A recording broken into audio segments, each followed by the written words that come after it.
Ada 4 cara Allah menciptakan manusia. Yang pertama, Allah ciptakan manusia dari tanah sekaligus. Ya, khalaqahu mubasyaratan min tin bi aidih. Allah menciptakan manusia pertama ya dengan tangannya, dengan kekuasaan Allah, yaitu Nabi Adam alaihissalam. Ya. Ada cerita Israiliyat yang menceritakan tentang bagaimana Allah menciptakan Nabi Adam. Malaikat Jibril diperintahkan untuk turun ke bumi mengambil tanah. Ketika beliau akan mengambil tanah, bumi menjerit, "Aku tidak mau kau ambil bagian tubuhku untuk menciptakan makhluk yang akan berbuat kerusakan di punggungku."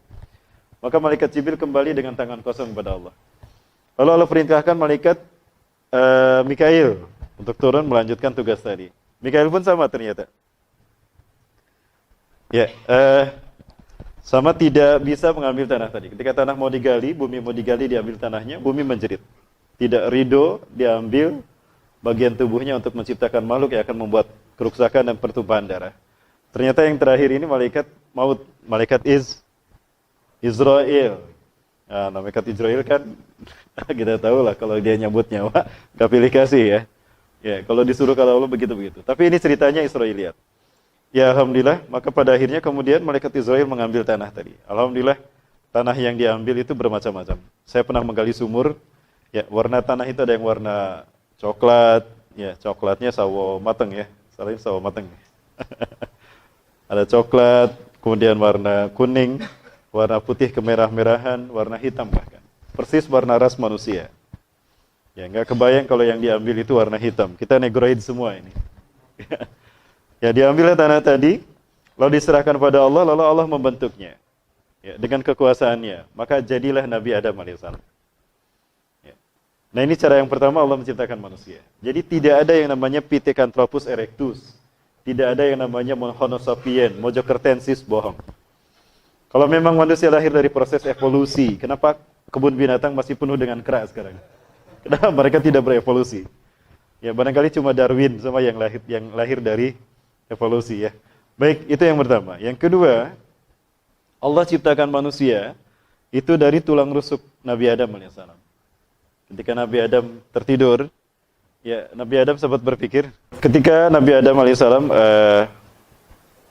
melihat ada binatang berpasang-pasangan di surga, bunga berwarna-warna, kupu-kupu terbang berpasangan, maka pada saat itu Nabi Adam berpikir, kalau yang lain berpasangan, kenapa aku seorang diri?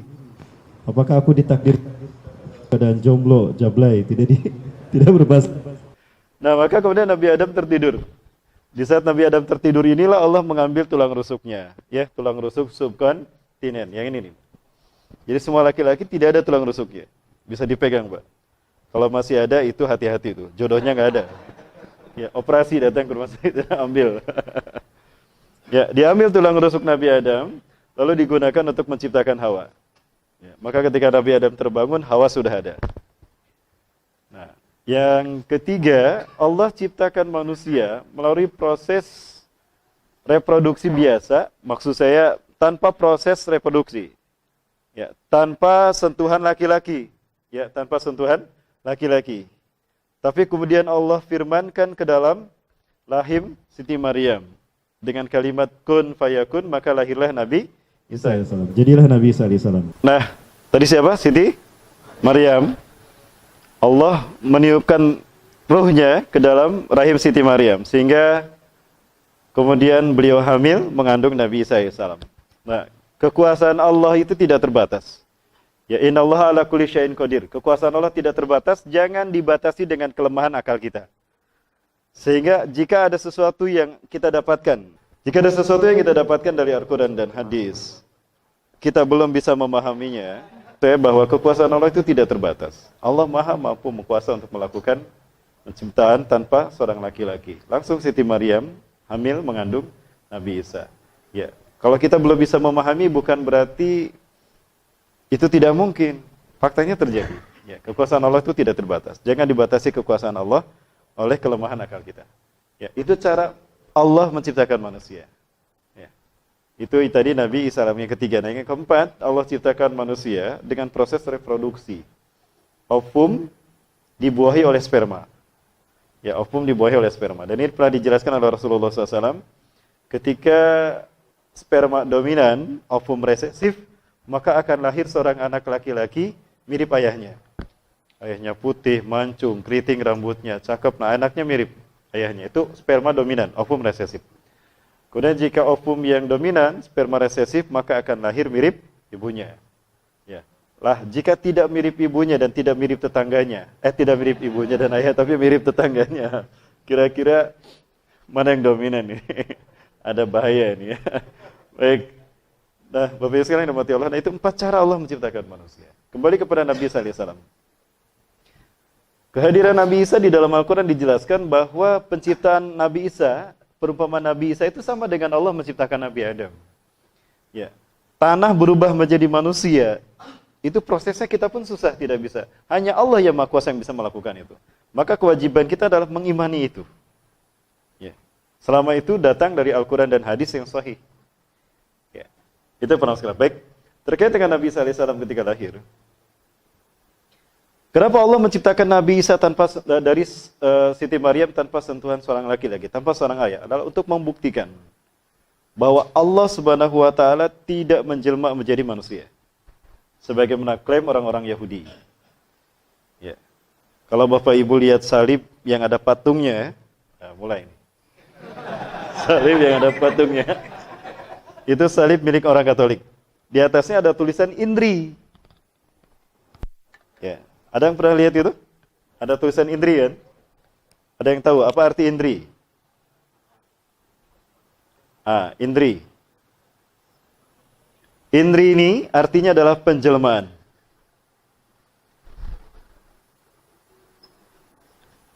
Cuma dalam persepsi yang diciptakan oleh kita Sanhedrin, mereka menyebutkan kalau penjelmaan ini maksudnya adalah Allah menjelma menjadi Nabi Isa alaihissalam. Nah ini syirik.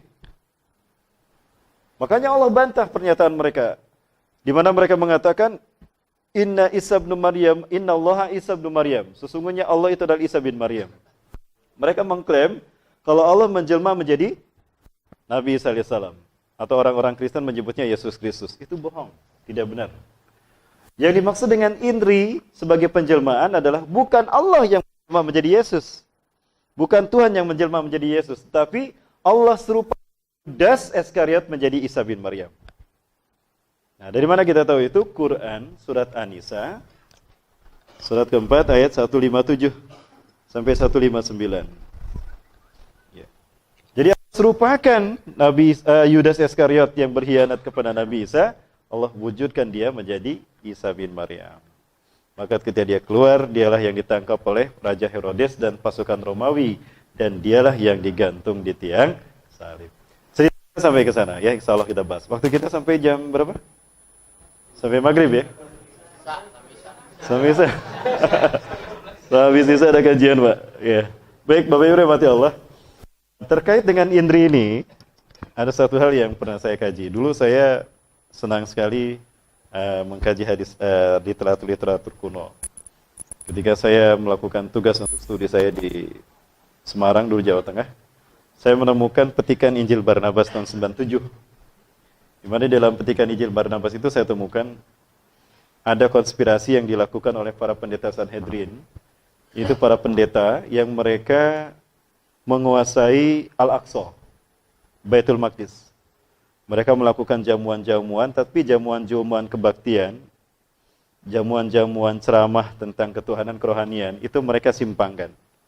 Di mana mereka melakukan rekayasa, yaitu Taurat. Taurat, penausian, mereka gubah isinya. Yuharifunal kalimah mawadih. Mereka menghapus satu ayat Taurat dari tempatnya. Sumayaktubunal kitaba bi aidihim. Lalu mereka menulis ayat dengan tangan mereka. Sumayakuluna hadza min indillah.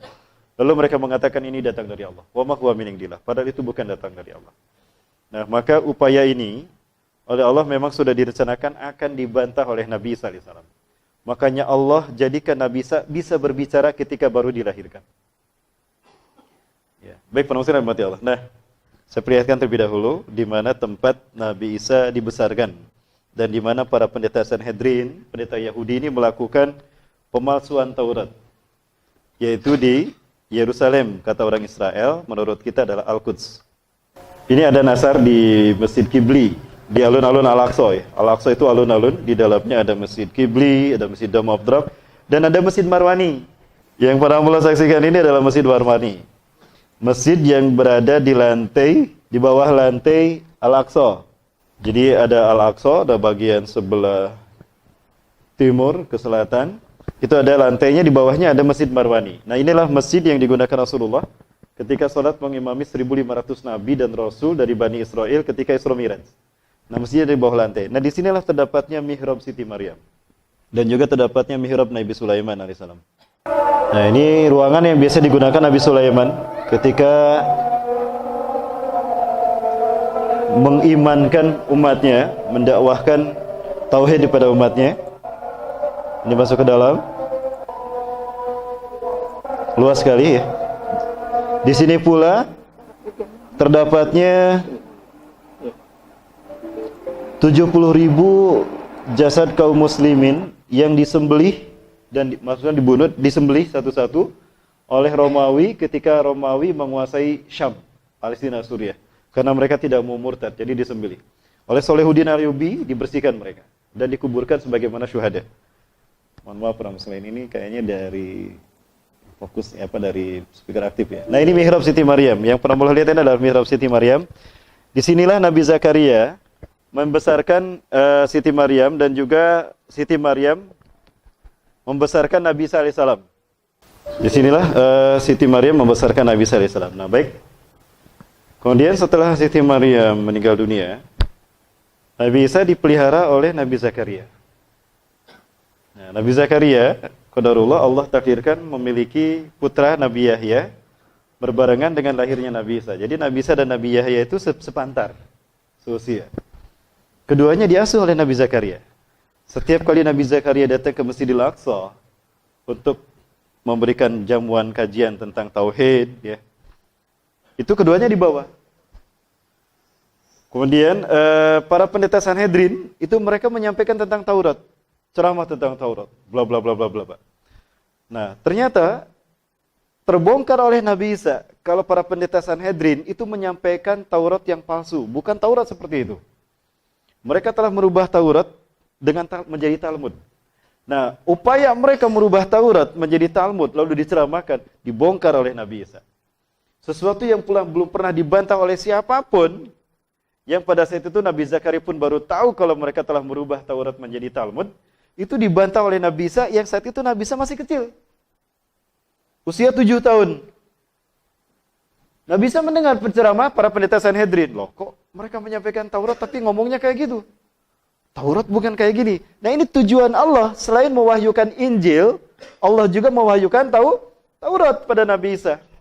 Tujuannya itu untuk merubah, untuk meluruskan dan membenarkan kembali Taurat yang telah dipalsukan oleh para pendeta Sanhedrin.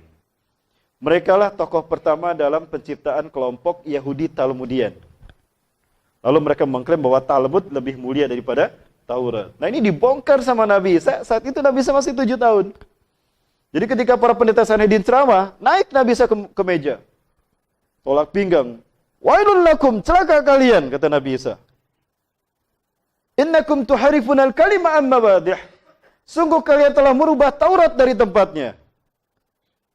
Bayang, sesuatu yang belum pernah dibantah dan diprotes oleh siapapun, saat itu dibantah oleh Nabi Isa, dan Nabi Isa masih kecil, masih 7 tahun. Allah, ini anak kecil dia ngomong benar ini. Oh iya, makasih nak, maaf saya lupa. Disampaikan itu sama pendetanya. Tiap kali pendeta Sanhedrin ceramah menyampaikan Taurat, padahal itu bukan Taurat, dibantah sama Nabi Isa alaihi salam. Ya. Nah, pada saat itu kemudian mereka berpikir, ini anak kalau dibiarin tekor gitu. Ketahuan kita telah memasukkan Taurat menjadi Talmud. Nah, kumpul mereka tuh. Nah, diputuskanlah Nabi Isa akan dibunuh, Isa bin Maryam. Nah, cuma mereka berkata, bagaimana cara membunuhnya? Kita ini pesuruh Tuhan. Gak mungkin kita mengotori tangan kita dengan darah manusia, walaupun memang itu rencana kita. Karena mereka sudah terbiasa mengarang ayat-ayat Quran, mengarang ayat-ayat kitab suci, ya. Maka mereka pun menciptakan saat itu dongeng yang bohong.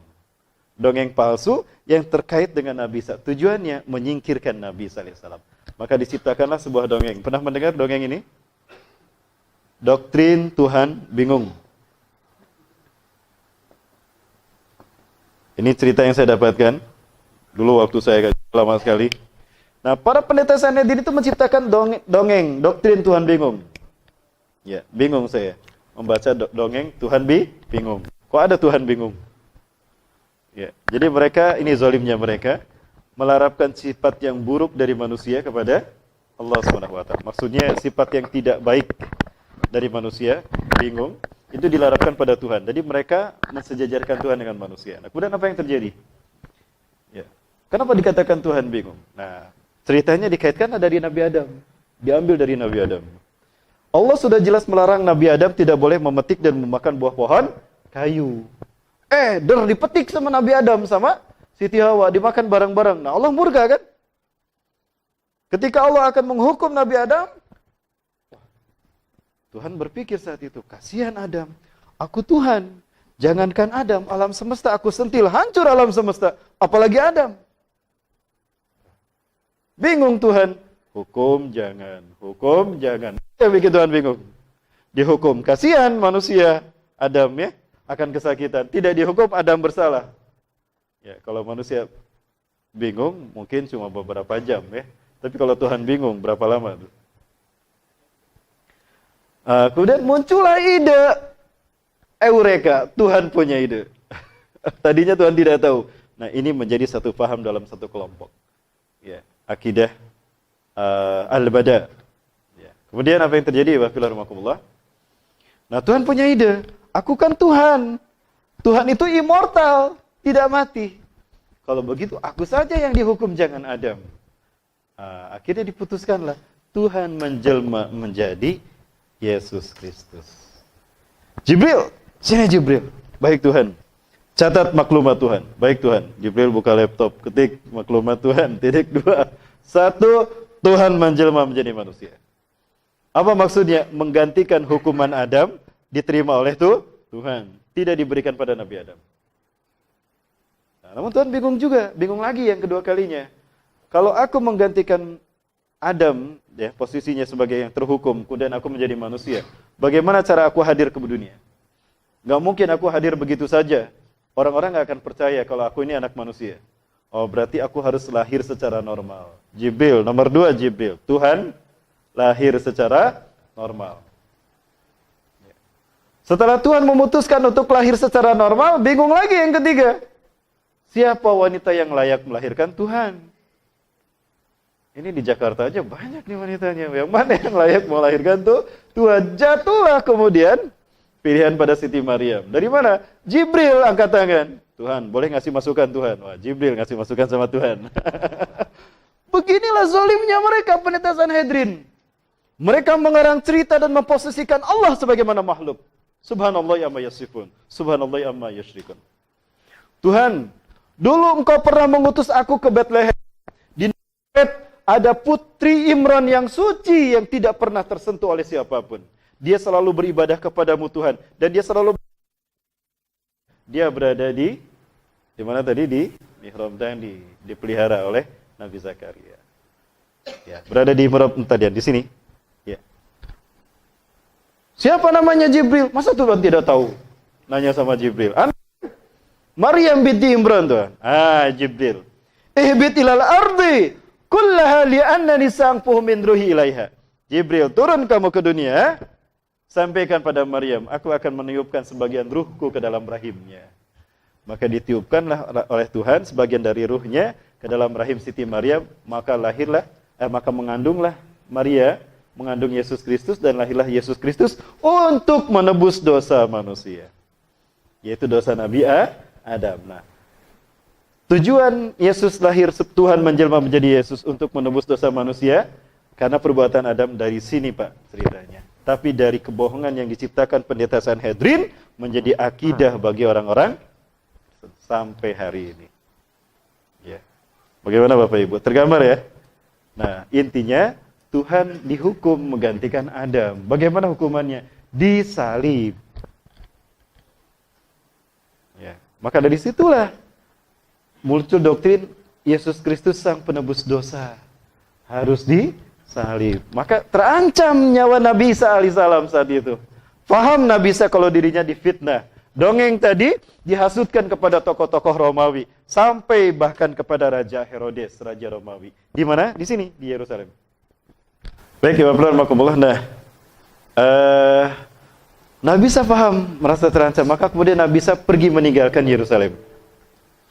Setelah Nabi Isa pergi meninggalkan Yerusalem, ya bahkan di Jericho itu ada beberapa gua. Kalau Bapak Ibu sekarang ke Jericho, ada Mount Temptation, Bukit Pertapaan. Itu orang-orang Kristen menyebutnya demikian. Karena di bukit itulah Nabi Isa sempat bersembunyi dari kejaran Raja Herodes dan pasukan Romawi. Dan dikasih cerita Bapak Ibu sekalian yang dirahmati Allah, Nabi Isa mengembara meninggalkan Yerusalem, sementara Nabi Zakaria dibunuh. Nabi Yahya pun dibunuh. Pertama yang dibunuh Nabi Yahya. Ketika Nabi Zakaria sholat di Masjidil Aqsa ini, Nabi Yahya sholat di sampingnya. Tentara Romawi datang menangkap Nabi Yahya yang baru saja sholat, diseret ke depan, disembelih sampai putus kepalanya. Diputuskan, dimasukkan ke dalam baskom plus darahnya. Ya, itu atas bujukan dari Herodias. Ini ceritanya begitu. Herodias, ya, untuk mahar dari Raja Herodes yang suka kepada Herodias. Padahal mereka tidak boleh menikah. Ini yang membuat Nabi Yahya dibunuh. Herodias cinta sama Nabi Yahya menolaknya. Maka dia dendam kepada Nabi Yahya, sementara Herodes cinta pada Herodias. Kamu ingin menikah dengan saya? Iya, bawakan pada saya kepalanya Yahya. Ada yang lain? Tidak, itu mahar kamu untuk saya. Nah, maka ditangkaplah Nabi Yahya dan disembelih. Ya, putus kepalanya, disampaikan pada Raja Herodes. Ya, Bapak Ibu bisa baca ini dalam kisah Qisasul Anbiya. Ya, karya Al-Hafiz Imam Ibnu Katsir rahimahullah, atau dalam Atas Tarikhil Anbiya wal Mursalin.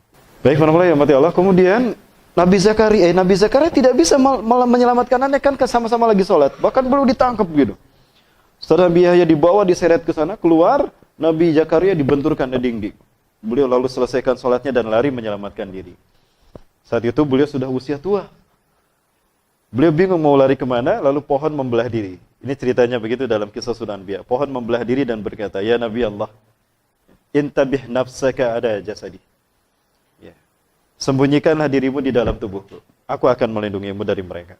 Nah, ketika Nabi Zakaria masuk ke dalam pohon, ya iblis mengikutinya dari belakang. Itu sorbannya maka ketika pohonnya nutup, itu sorbannya nongol.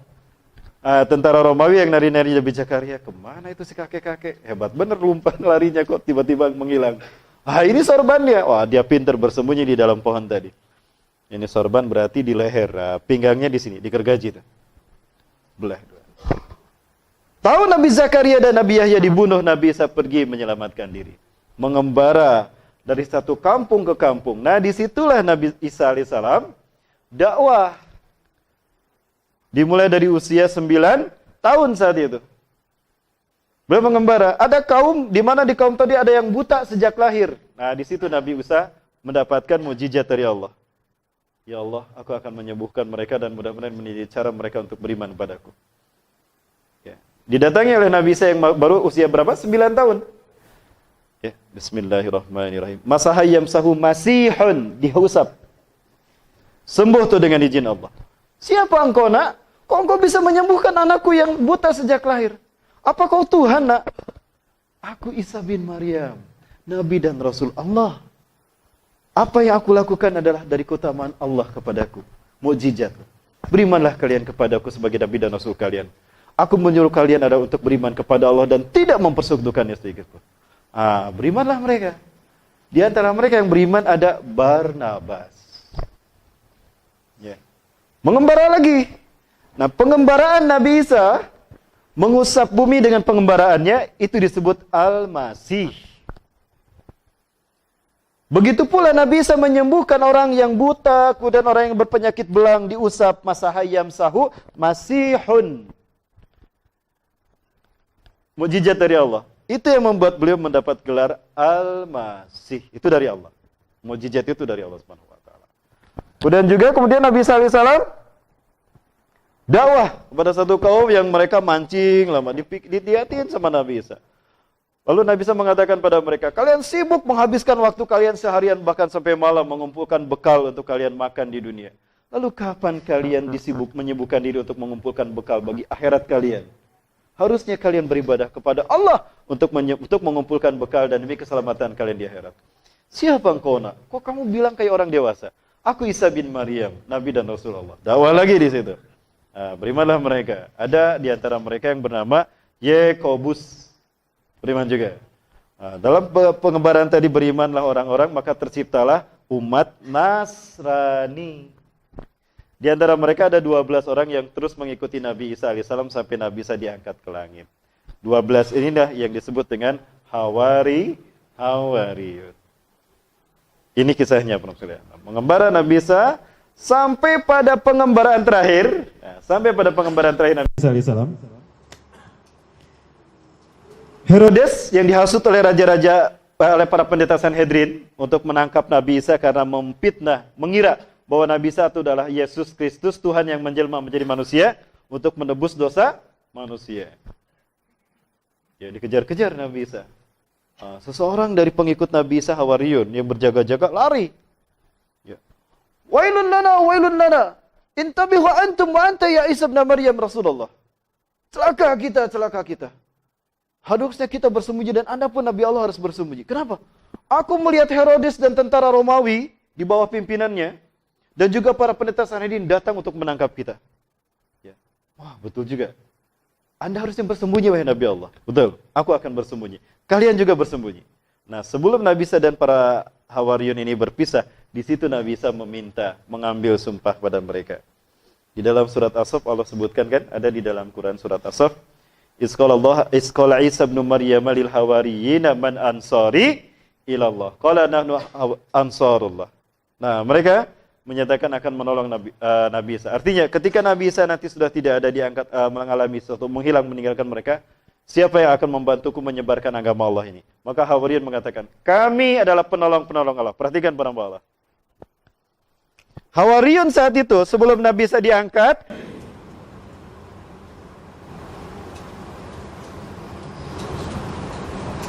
yang berjumlah 12 orang, mereka mengatakan, kami penolong Allah.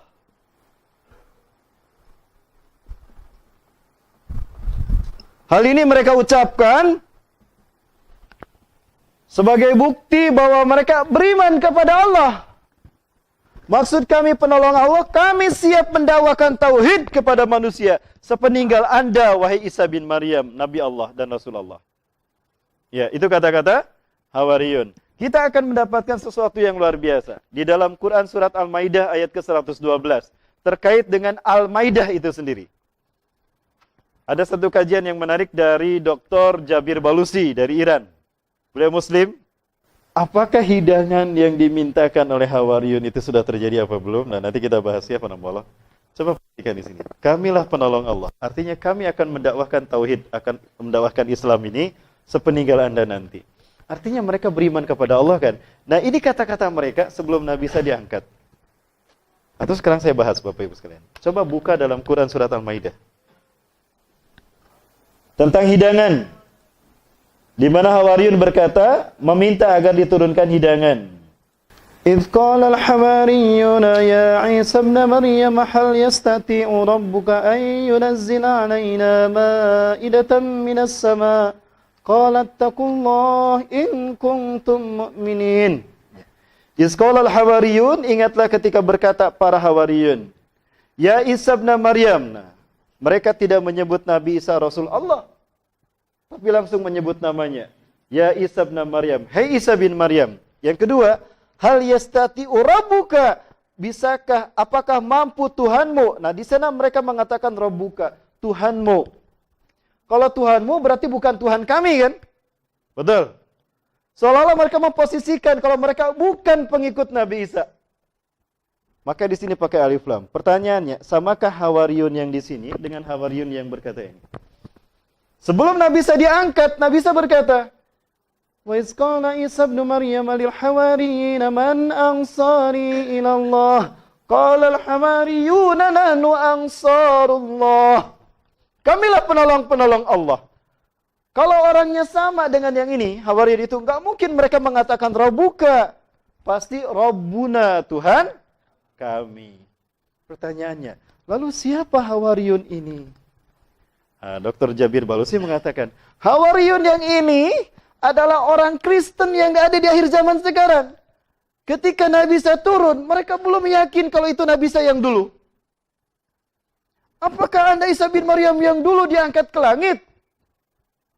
Benar, aku Isa bin Maryam yang Allah utus dulu. Aku diangkat ke langit dan aku ditidurkan Allah. Sekarang aku hadir untuk menyeru kalian kembali agar beriman kepada Allah. Kami tidak yakin engkau Isa yang dulu. Jika memang engkau Isa yang dulu, hai Isa bin Maryam, bisakah engkau mintakan pada Tuhanmu agar Tuhanmu menurunkan hidangan dari langit? Sebagai bukti kalau engkau adalah Isa yang dulu. Maka kami akan menjadikannya sebagai hari raya. Nah, itu para hamba Allah. Gimana? Menarik tidak para hamba sekalian? Subhanallah. Ya. Allahu Akbar. Baik, gimana lanjut? Biar semangat, takbir dulu. Allahu Akbar. Baik, para hamba sekalian, nama Allah. Satu itu. Nah, kemudian bersembunyilah Nabi Isa setelah yakin akan perkataan Hawariyun bahwa mereka akan melanjutkan dakwah Nabi Isa. Kenapa Nabi Isa mengatakan, siapa yang akan menolong aku menyampaikan agama Allah? Karena Nabi Isa mendapatkan wahyu dari Allah kalau beliau akan diangkat ke langit. Beliau akan diangkat ke langit. Makanya beliau mengatakan, man ansari ilallah. Siapa yang akan menolong aku menyampaikan agama Allah ini, melanjutkan tugasku. Nah, Hawariyun mengatakan, kami akan mendakwahkan. Kalau mereka yang akan mendakwahkan, gak mungkin kan mereka mengatakan Tuhanmu. Betul? Nah, ini memang menarik juga. Tapi saya tidak bermaksud menafsirkan Al-Quran dengan logika, na'udzubillah. Tapi ini munasabatil ayah. Bagaimana Al-Quran ditafsirkan dengan Al-Quran. Baik. Bersembunyilah Nabi Isa. Saat itu di mana? Di semak belukar. Nabi Isa bersembunyi di sini. Ya, ada pepohonan ya ini. Selain ya, saya bukan ahli ngabar. Ya, subhanallah. Nah, Nabi Isa bersembunyi di sini. Maka datanglah kemudian Herodes dan tentara Romawi yang dihasut oleh para pendeta Sanhedrin. Nah, Raja Herodes berseru, aku tahu kalian bersembunyi di sekitar sini, termasuk engkau, hei Isa bin Maryam. Aku tahu kalian bersembunyi di sekitar sini. Sekarang, sebelum kalian aku sergap, Herodes bilang, aku tahu kalian bersembunyi di sekitar sini. Gini sajalah, demi kebijaksanaanku, sebelum aku sergap kalian, aku tawarkan, hai pengikut Isa bin Maryam, siapa di antara kalian yang berani memberitahukan kepadaku di mana Al-Masih bersembunyi, aku akan mengangkatnya sebagai patih kerajaanku. Dan aku akan memberikan dia sepertiga harta kerajaan Herodes. Para sekalian, suatu saat sebelum Nabi Isa diangkat ini, Hawariyun kan tadi jumlahnya berapa? 12 orang. Tiba-tiba muncul sosok yang ke-13 dan dia adalah Yudas Iskariot. Yudas Iskariot. Saat Yudas datang masuk ke tengah-tengah Hawariyun, saat Nabi Isa ceramah begini, Nabi Isa bersabda, hati-hati kalian, di tengah-tengah kalian iblis menyusup masuk ke tengah-tengah kalian. Waspadalah kalian, dia akan menimbulkan fitnah di antara kalian. Hei, hati-hati iblis masuk ke tengah-tengah kita. Dikiranya jin, iblis jin. Sehingga mereka tidak menghiraukan Yudas. Dikiranya Yudas adalah orang yang ingin beriman pada Nabi Isa dan bergabung dengan Hawariyun. Yang paham itu adalah Barnabas. Jangan-jangan si Yudas nih yang dimaksudkan oleh Nabi Isa alaihi salam. Maka Barnabas selalu mengamati Yudas Iskariot. Ketika semuanya bersembunyi, Yudas adalah Samiri di zaman Nabi Musa alaihissalam. Samiri di zaman Nabi Musa. Nabi Musa membunuh orang-orang Bani Israel, umatnya, orang Yahudi yang menyembah patung anak sapi kan? Di dalam Quran surat Al-Baqarah dijelaskan. Fatubu ila bariukum faktulu anfusakum. Bertobatlah kalian kepada Tuhan kalian. Bani Israel yang menyembah patung anak sapi, taubatnya itu dengan dibunuh oleh orang yang beriman. Walaupun itu tidak tuntas, karena ternyata jumlahnya banyak, lalu mereka berperang. Yang bertobat, dia tidak mau dibunuh, maka melawan pada yang membunuh. Ya, maka umatnya berkelahi berperang. Nah, Nabi Musa meminta, ya Allah, cabutlah hukuman ini. Jika engkau hukuman ini berlaku, maka habis umatku. Lalu siapa yang akan menyembahmu? Kalau engkau mengampuni mereka, engkau maha pengampun. Dan kalau mereka berbuat dosa, makhlukmu juga ya Allah. Mereka hambamu juga. Cabut itu. Maka hukuman itu pun dicabut. Menariknya para muslim sekalian yang dirahmati Allah, ya. Yang menyembah patung anak sapi, taubatnya dibunuh. Biang keroknya, Samiri, kenapa tidak dibunuh? Malah diusir oleh Nabi Musa kan? Karena yang membunuhnya bukan Nabi Musa. Nanti Nabi Isa alaihi salam di akhir zaman. Ini clue bagi kita kalau Samiri adalah Yudas Iskariot.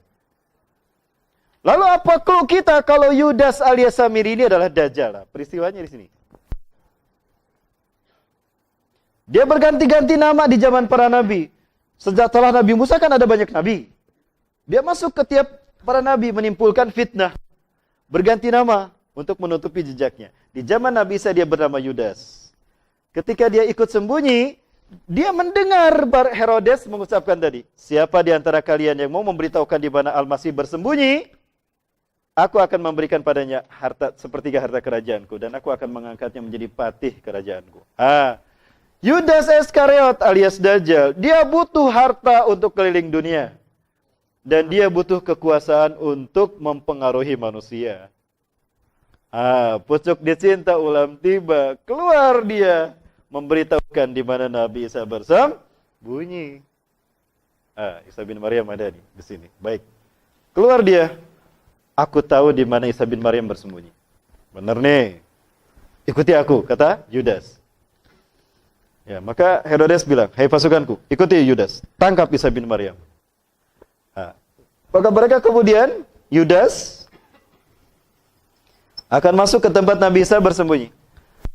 Yudas masuk duluan untuk memastikan apakah Isa bin Maryam ada di dalam. Di saat Yudas masuk ke dalam, Allah berfirman kepada Nabi Isa. Quran surat Ali Imran ayat 55. A'udzubillahi minasyaitonirrajim. Idz qala Allahu ya Isa inni mutawaffika. Idz qala Allahu ya Isa inni mutawaffika. Ingatlah ketika Allah berfirman, "Hai Isa, aku akan menidurkan kau." Wafat di sana artinya bukan mati, tidur. Wafat itu adalah kalimat mustarokah, satu kata banyak arti. Di dalam bahasa Arab ada kalimah mutarodif, ada kalimat mustarokah. Mutarodif banyak kata artinya satu. Ro'a melihat, nazara melihat, basara melihat, itu mutarodif. Kalau mustarokah satu kata banyak arti, kataba menulis, kataba mewajibkan, kataba menetapkan. Wafat pun sama. Wafat itu bisa berarti mati dan juga bisa berarti tidur, bisa berarti pingsan. Contohnya Quran surat Al-An'am ayat ke-60. Surat ke-6 ayat ke-60 Allah berfirman, A'udzubillahi minasyaitonirrajim. Wa huwal ladzi yatawaffakum bil-lail wa ya'lamu ma jarahtum fin nahar. Dan dialah Allah yang mengetahui, yang menidurkan kamu di waktu malam. Mutawaffakum bil-lail, yatawaffakum bil-lail. Dialah Allah yang menidurkan kamu di waktu malam. Wa ya'lamu ma jarahtum fin nahar. Dan Allah Maha mengetahui apa yang kalian lakukan di siang hari. Wafat di sana artinya tidur. Surat Ali Imran ayat 55. Iz qala Allahu ya Isa inni mutawaffika. Ya, kalau kita lihat nih surat Ali Imran ya, kita lihat saja. Baik, para muslimin Allah. Sebelum Yudas masuk ke sini, Allah berfirman pada Nabi Isa. Iz qala Allah, ingatlah wahai Muhammad ketika Allah berfirman, ya Isa bin Maryam. Ya Isa, hai Isa, ini mutawaffika, sesungguhnya aku akan menidurkan kau. Nabi Isa tidak mati, Pak, tapi ditidurkan. Wa rafiuka ilayya, dan aku akan mengangkat engkau ke sisiku. Diangkat ke sisi Allah. Berarti sekarang Nabi Isa ada di mana? Di sisi Allah. Dalam kondisi bagaimana? Tidur. Bisakah tidur ribuan tahun? Ribuan tahun hitungan kita di dunia. Lah satu hari di sisi Allah berapa lama? Kana miqdaru yaumihi alfasanatim mimma ta'udun, ka alfasanatim mimma ta'udun. Satu hari di sisi Allah 1000 tahun yang kalian hitung di dunia. Sekarang 2019, di sisi Allah berapa hari? 2 hari. Lah Nabi Isa baru tidur 2 hari kok. Nyambung tidak? Yakin Nabi Isa masih hidup? Nah, lagi tidur sekarang. Nanti akan Allah turunkan. Kapan? Kita hitung, jangan kemana-mana, tetap bersama saya yang selain satu ini. Lanjut ya. Nah, wa mutahhiruka minal ladzina kafaru, dan aku akan membersihkan namamu dari orang-orang kafir. Dajjal, Samiri alias Yudas yang kemudian bergelar Dajjal, dia menebarkan fitnah terkait Nabi Isa. Dia punya mujizat Nabi Isa juga. Lalu dia katakan, akulah Yesus Tuhan. Jadi dia memfitnah Nabi Isa itu Tuhan. Maka turunnya Nabi Isa adalah untuk membersihkan namanya yang telah difitnahkan oleh Dajjal. Bahwa dia bukan Tuhan. Mutahhiruka. Aku akan membuat kamu membersihkanmu. Aku akan bersihkan namamu. Artinya, yang bergelar Al-Masih itu Isa bin Maryam, bukan Dajjal. Dan Nabi Isa itu tidak pernah mengatakan sebagai Tuhan. Nah, inilah yang kemudian menjadi kesadaran massal yang muncul dalam benak para gerejawan hari ini. Di Eropa, Pak, ada katedral yang membahas materi seperti kita. Coba tidak viral. Lah kalau saya pasti viral dan saya dipanggil nanti. Saya perlihatkan ya. Sekarang gereja mereka membahas hal seperti ini. Hal semacam ini mengakibatkan orang-orang sadar, oh ternyata agama kita keliru. Oh, kalau Yesus bukan Tuhan, berarti orang Islam yang benar. Maka berbondong-bondong mereka masuk Islam. Khawatirlah orang Kristen yang ada di Indonesia, Pak. Kalau apa yang terjadi di sana, akan terjadi di Indonesia. Maka mereka tangkap ustadz-ustadz yang bicara kayak gini. Kenalah UAS, Pak. Dipermasalahkan. Itu, Pak. Nyambung ya? Nah, ini namanya cocoklogi. Baik. Diangkatlah Nabi Isa ke langit. Maka kemudian Yudas masuk. Ketika Yudas masuk, ada tidak Nabi Isa? Tidak ada. Kan sudah diangkat ke sisi Allah dalam keadaan tidur. Loh, kemana Isa bin Maryam? Tadi ada di sini. Bingung tuh. Siapa? Yudas. Pelangok-pelongok. Gimana pelangok-pelongok? Di saat Yudas pelangok-pelongok, Allah serupakan dia menjadi Isa bin Maryam. Itulah indri dalam salib yang ada patungnya. Quran surat keempat ayat 157. Nah ini. Ayo kita lihat. Ayatnya kita lihat. Wa qaulihim, dan klaim para pendeta Sanhedrin tadi. Pendeta Sanhedrin melihat kalau Yudas ketika keluar, dia jadi Nabi Isa kan? Maka dia yang ditangkap. Loh, kok aku yang ditangkap? Aku Yudas yang menunjukkan kamu tadi. Wes menang baik, kok Isa kok? Wajahmu wajah Isa. Udah kamu diam aja, wajah kamu wajah Isa. Bingung Hawariyun tuh saat itu. Nabi Isa ditangkap, Nabi Isa ditangkap. Karena betul-betul berubah menjadi Nabi Isa. Cuma satu yang tahu bahwa itu bukan Nabi Isa. Barnabas. Dia ingat betul apa yang dikatakan Nabi Isa sebelum diangkat. Kelak di antara kalian ada orang yang berkhianat kepadaku. Apa maksudnya? Memberitahukan di mana aku bersembunyi. Dan dia akan menggantikan tempat kedudukanku. Apa maksudnya? Di tiang salib. Nabi Isa sudah mengatakan begitu. Yang paham ini dan ingat ini adalah Barnabas. Si Yudas nih kayaknya yang berkhianat. Betul Yudas. Dia berkhianat memberitahukan di mana Nabi Isa bersembunyi.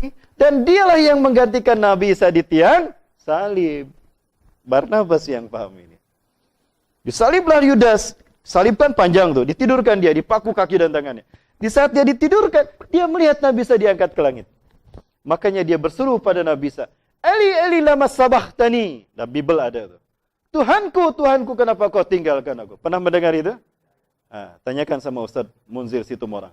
Ada.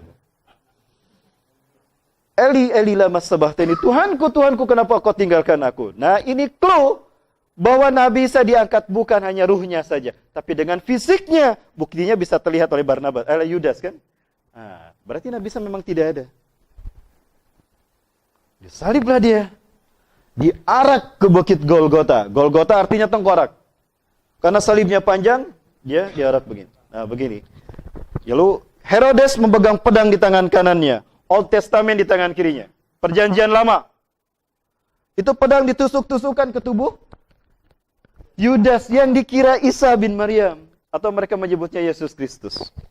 Begitu darah bercucuran, mereka berebut darah Yesus, lalu diminum. Karena mereka yakin, jika ada bagian tubuh Yesus bersatu dengan tubuh mereka, mereka tidak akan pernah disentuh api neraka. Rukun iman agama Kristen. Ekaristi Holy Water. Banyak tusukan pedang tadi menusuk tubuhnya. Salah satu tusukan pedang itu menusuk mata kanannya. Di saat itulah Dajjal kehilangan mata kanannya. Ini yang membuat saya yakin Yudas adalah Dajjal. Baik, saya sampaikan hadis Rasulullah SAW di dalam Sahih Muslim. Ma fitnatun mungzu zara'allahu zurriyata adama a'zawu min fitnati Dajjal. Tidak ada fitnah yang lebih besar sejak Allah menciptakan alam semesta Adam sampai hari kiamat nanti, melebihi fitnah Dajjal. Walam yab'asillahu nabiyan, dan tidaklah Allah mengutus seorang nabi pun illa hadzara ummatahu, melainkan mengingatkan, terus mengingatkan umatnya akan bahaya Dajjal. Wa ana akhirul anbiya'i, aku nabi yang terakhir. Wa antum akhirul umami, kalian umat terakhir. Wa innahu kharijun fikum la mahalah, dan Dajjal akan keluar di zaman kalian, hei umatku. Nah, kemudian Rasul mengatakan, jadi berdasarkan hadis tadi, para nabi dan rasul semuanya, mulai dari Nabi Adam sampai Nabi Isa, memperingatkan tentang bahaya Dajjal. Seolah-olah Dajjal akan muncul di zaman mereka. Ada hal yang menarik tentang Dajjal. Wal yaum sa'aqulu lakum ma lam yaqulhu min qabl. Aku akan katakan hari ini sesuatu terkait Dajjal, yang para nabi dan rasul belum menyebutkannya. Ada sesuatu yang terkait Dajjal, cuma Rasulullah yang tahu. Para nabi sejak Nabi Adam sampai Nabi Isa belum pernah menyampaikannya. Apa itu? Innahu a'war, wallahu laisa bi'awar. Dia pecak mata kanannya, bukan buta. Orang tidak bisa melihat, matanya normal, tidak bisa melihat. Disebutnya apa? Buta. Kalau buta bisa matanya normal. Ini pecak, Pak, matanya rusak. Innahu a'war. Sesungguhnya dia pecak mata kanannya. Dan Allah tidak pecak. Wallahu menggunakan waw ataf sejajar. Artinya jika ada manusia pecak mata kanannya sebelah, mengaku Allah, itu Dajjal. Bukan Tuhan. Nah, pertanyaannya, kenapa cuma Rasulullah yang memberitahukan kalau Dajjal pecak mata kanannya? Oh, berarti para nabi dan rasul sejak Nabi Adam sampai Nabi Isa menganggap Dajjal itu masih normal, matanya dua. Jadi Dajjal kehilangan mata kanannya ketika disalib. Kenapa cuma Rasulullah yang ngasih tahu? Kan Nabi Isa sudah diangkat. Nabi Isa tidak tahu apa yang terjadi di bawah kan? Maka peristiwa ini akan dikabarkan oleh Nabi berikutnya setelah Nabi Isa. Siapa? Nabi Muhammad. Ini clue bagi kita kalau Yudas adalah Dajjal. Jadi siapa yang disalib? Siapa Yudas? Dajjal, Pak. Wa qaulihim, dan klaim pendeta Sanhedrin. Inna qatalna Masiha Isa bin Maryam. Kami sudah membunuh Isa bin Maryam, Rasul Allah. Karena memang betul-betul berubah di hadapan mereka menjadi Isa bin Maryam. Hawariyun saja mereka ragu. Ah, itu Nabi Isa itu dibunuh. Yang hafal yang membantah itu cuma satu. Siapa? Barnabas. Nah, kemudian Allah bantah. Wa ma qataluhu. Tidaklah mereka membunuh Isa bin Maryam. Nah, dikatakan kalau tidak dibunuh berarti mati tidak? Tidak mati. Wa ma salabuhu, dan tidak pula menyalibnya. Lalu siapa yang disalib? Walakin syubbiha lahum, akan tetapi Allah serupakan untuk mereka. Siapa yang Allah serupakan? Yudas yang berkhianat tadi. Jadi siapa yang disalib? Bukan Nabi Isa. Jadi Yesus itu bukan Nabi Isa. Yesus yang mereka sebutkan adalah Yudas Iskariot. Barnabas paham betul. Maka dia ingin membuktikan. Aku akan buktikan kalau Yudas ini dajjal. Lalu apa kemudian, para sekalian? Barnabas penasaran. Akan aku gali nanti setelah 3 hari 3 malam. Kalau dia masih hidup, dajjal. Kalau dia mati, oh Yudas manusia biasa. Diam-diam Barnabas setelah 3 hari 3 malam menggali kuburnya Yudas Iskariot. Sebelum dia digali, Allah kembalikan wajah Isa kepada wajah Yudas. Perubahan wajah tadi mengakibatkan ada cahaya terpancar, maka cahaya tadilah yang mendorong, yang membawa darah nempel di kain kafan. Pernah melihat kain kafan dari Turin? The Sword from Turin? Schwab from Turin, itu kain kafan ada sketsa wajah Yesusnya. Yang diklaim oleh mereka itu wajah Isa bin Maryam. Sehingga wajah Yesus seluruh dunia sama, berdasarkan kain kafan itu. Saya pernah melihatnya. Dan ini pula ternyata yang ada dalam Cop Circle yang dibuat oleh UFO. Ini salah satu clue saya, kenapa saya mengatakan UFO kendaraan pengintai Dajjal. Bagi mereka yang membantah saya. Ya, saya langsung saja bantah dalam ceramah saya ya. Kalau ngetik saya kelamaan. Poin dah, sejak tadi pagi saya bantah semua perkataan mereka yang membantah saya. Kalau saya berhayal tentang akhir zaman. Ada ustaz yang membantah saya kan? Pak Gubernur.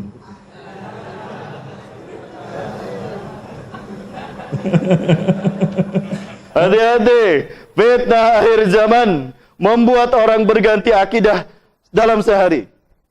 Saking dahsyatnya fitnah akhir zaman.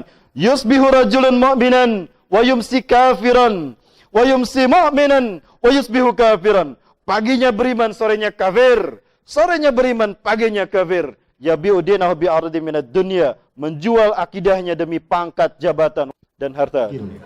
Dan harta dunia. Diundang ke istana untuk hadir. Cuma necklace aja, kasih amplop isinya 15 juta. Cuma diundang aja.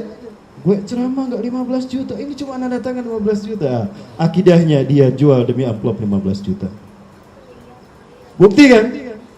Kayak aja bisa kayak gitu, ustaz bisa kayak gitu. Apalagi orang awam. Ini dahsyatnya fitnah akhir zaman. Al-mutamassiku yaumaidin bidini. Orang-orang yang berpegang teguh dengan agamanya, kal qabidi alal jamri, seperti memegang bara api. Panas kan?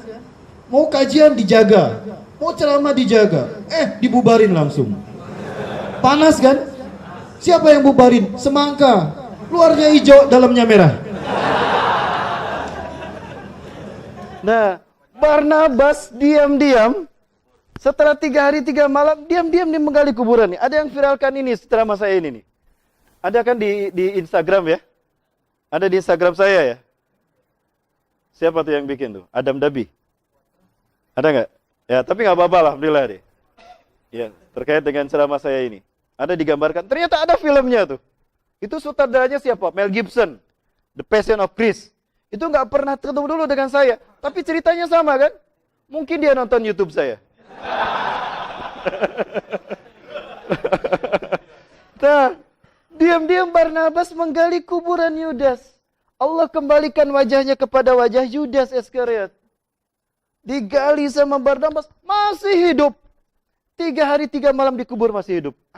Dajjal dia. Dibawa itu Yudas diselamatkan. Diobati bertahun-tahun. Yang ditunggu satu lagi, mengaku Isa bin Maryam. Ketika Barnabas sedang bekerja, tiba-tiba Yudas datang. Hei Barnabas, lihatlah aku. Ada apa Yudas? Aku bukan Yudas, aku ini Isa bin Maryam. Benar kamu.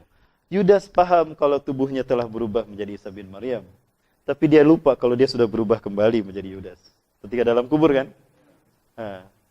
Dia mengaku Isa bin Maryam, diusir sama Barnabas. Kenapa tidak dibunuh sama Barnabas? Karena yang membunuhnya nanti Nabi Isa alaihi salam. Mengembaralah dia keliling dunia. Dalam pengembaraan itu setelah bertahun-tahun, sampailah dia di segitiga Bermuda, bertemulah dengan iblis laknatullah alaih. Muhammad Isa Daud menyebutkan singgasana iblis ada di segitiga Bermuda. 2/3-nya di bawah permukaan air laut, 1/3-nya di atas permukaan air laut. Pertemuan itulah pertemuan yang sangat ditunggu-tunggu oleh Azazil Al-Harith. Come here Sam, come here Sam. Kemari Sam, kemari Sam. Apa kata iblis? Hari ini adalah hari yang aku tunggu-tunggu. Sejak aku diturunkan dari surga ke dunia. Di mana aku dipertemukan dengan saudara kembarku. Panggillah dia oleh kalian sebagai Paman Sam. Samiri Sam. Paman Sam. Apa yang terbayang dalam benak kita? Amerika. Iya, jadi Amerika negara bentukan siapa? Ya, nanti simbol-simbolnya kita bahas. Ya, dalam tayangan yang satu ini, jam tayang yang sama ya, tetap bersama saya. Nantikan di episode yang akan datang. Inilah gara-gara ini jadi viral nih. Kemudian Nabi merepati Allah, ya. Nah, dialah bertemu dengan iblis dan Dajjal ini bertemu, maka mereka sepakat untuk menyesatkan manusia. Segitiga itu bukan simbol Dajjal. Salah kalau ada yang mengatakan, saya mengatakan kalau segitiga simbol Dajjal. Bukan. Segitiga itu simbol Tuhan. Segitiga dalam filosofi agama Ardi itu adalah simbol Tuhan. Makanya agama Hindu doktrin utamanya adalah Tripitaka, betul? Agama Buddha Tridharma, kitab sucinya Tripitaka. Agama Kristen Trinitas. Ya. Dan teman saya Trianto. Itu teman saya. Ya. Nah, Rasulullah SAW ternyata cincinnya berbentuk segitiga. Lah kalau cincinnya distempelkan, itu akan terlihat tuh bentuknya segitiga. Nah di dalamnya Rasul tuliskan, Allahu wahdah la syarikalah, Muhammad abduhu wa rasuluh. Allah Maha Esa, tidak ada sekutu baginya, Muhammad adalah hamba Allah dan utusannya. Ini alasan dan jawaban saya, kenapa FPI segitiga simbolnya. Dari sini. Allahu Akbar. Jadi kata siapa segitiga simbol Dajjal? Jangan salah dengar Pak, dengar yang tuntas, nanti gagal paham. Ya.